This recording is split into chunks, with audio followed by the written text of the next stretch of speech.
Stewart's Chapel. This is Monday's devotion. Fon Pierson here, and Don Counts behind the camera, and we're in my office.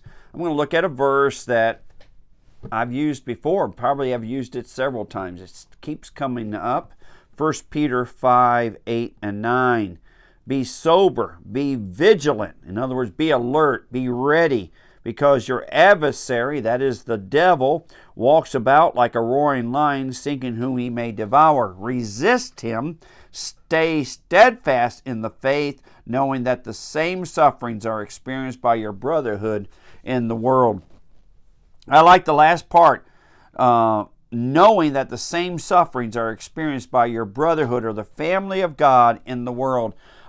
The suffering that we go through, the attacks that we go through from the devil is not foreign to us. All of God's people experience suffering because of the attacks of the enemy. We are encouraged to be fully alert, fully aware of his presence, and to be watching for him and ready to resist with steadfast faith.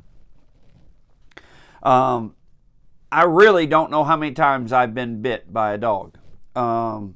So many times that I do not like to go door-to-door visitation. Don Counts is behind the camera, and he works for FPU, and sometimes he has to go door-to-door. He has shared with me about the dogs. But it has never failed that at least 2, maybe 3 of the times that I have been bit, the owners were in the yard. 2 of those times, they were people that were either church members or visiting the church. One was a St. Bernard. Yeah, a St. Bernard. The other was a German Shepherd. No surprise there. But that St. Bernard, let me tell you something. His bite was a lot worse than that German Shepherd. The thing was that in 2 or 3 of the times I've been bit by a dog, 2 or 3 of those times, the owners were standing there while the dog is shaking me like a rag to the ground, saying, "That dog don't bite. That dog don't bite. That dog don't bite." And the whole time I'm saying, "Get the dog off of me. Get the dog off of me. The dog bites."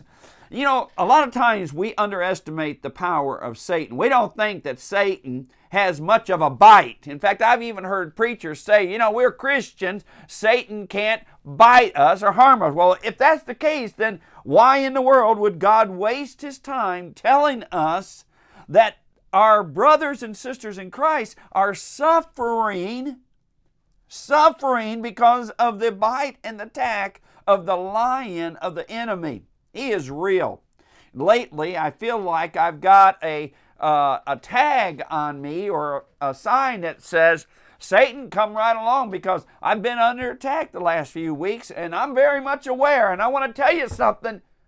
That dog bites. That dog bites. Well, if I had come to your door and knock on the door, and your dog comes running out, and he grabs me and starts shaking me like a rag, please do not stand there and say, "That dog don't bite. That dog don't bite." If that happens, I'm hoping that you're going to grab your dog and knock the living life out of him. Well, you probably didn't want to hear that. But there's times when Satan bites that I really would like for God just to shake his head and knock the living life out of him. Well, you know what? God has done that. God's taken away his sting, but he still bites. And we still experience the suffering from Satan's bite. So we are to be fully alert, fully aware, watching. We are to resist him and stay steadfast in the faith, because we do know that some that we love have been bitten by him. I hope and pray that he doesn't bite you today. If you see him coming, don't run. Turn, resist, stand fast, steadfast. Yep. Love you, Stewart's Chapel.